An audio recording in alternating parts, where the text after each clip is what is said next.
Okay, here I'm going to show how to put together this coupling and gear motor assembly. Take this part first, put in the M3 inserts here. Take this part, I think it's included set screws in there, but I think these ones are sturdier, so I just put in M4 normal screws here.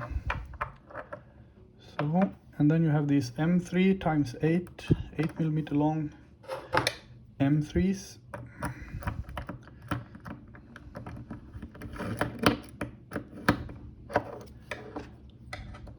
Let's put them in like this.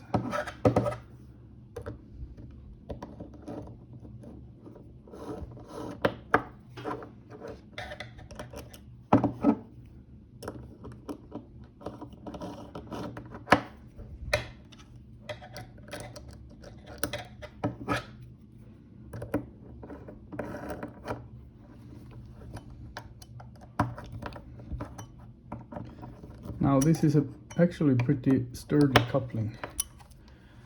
I've been running this a lot and I cannot even see that something has been worn inside it.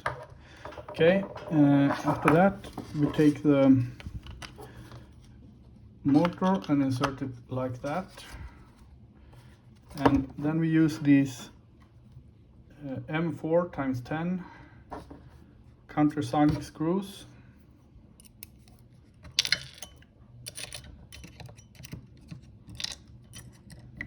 And you don't have to be this clumsy, of course. That goes insane.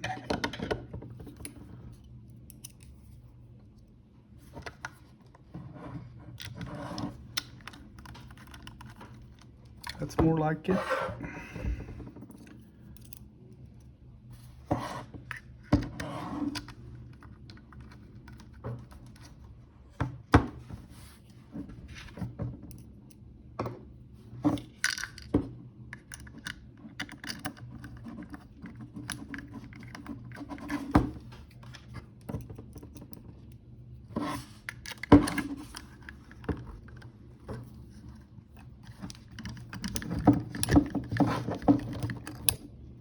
So 4 of these screws, and then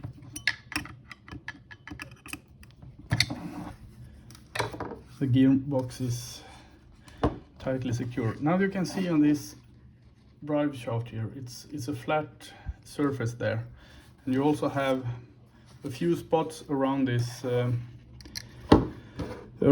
flange where you can put in a screw to bolt on this coupling. So it could be good to have a battery or some kind of power source, 12 volts, to rotate the shaft when you need to position this. So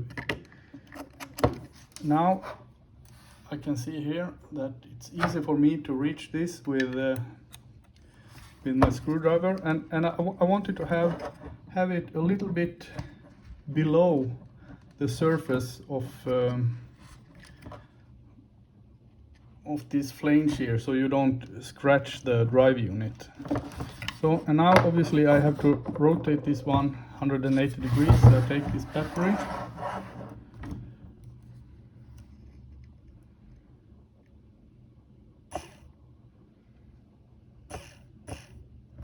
like that. So now I have the other screw there. So now this is perfect. It's slightly below that surface, but it doesn't scratch the gearbox. So I can just try. If it's a scratching sound, it's bad, but this is okay. Yeah, that was for that. And now when we put this one on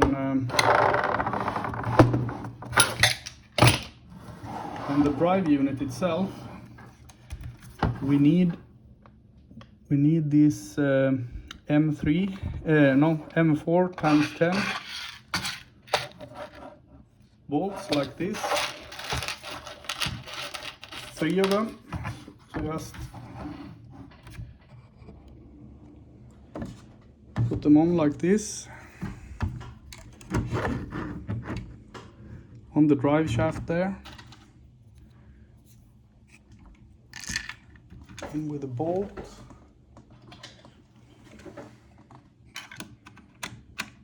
And because it's countersunk screws, it's really easy to find the right spot, because they kind of guide themselves into that countersunk hole. If I would have used regular screws, it would have been a little bit more tricky to find the right place.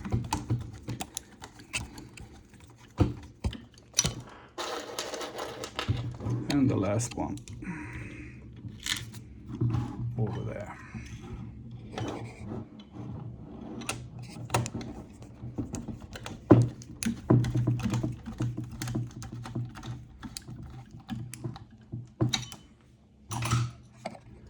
So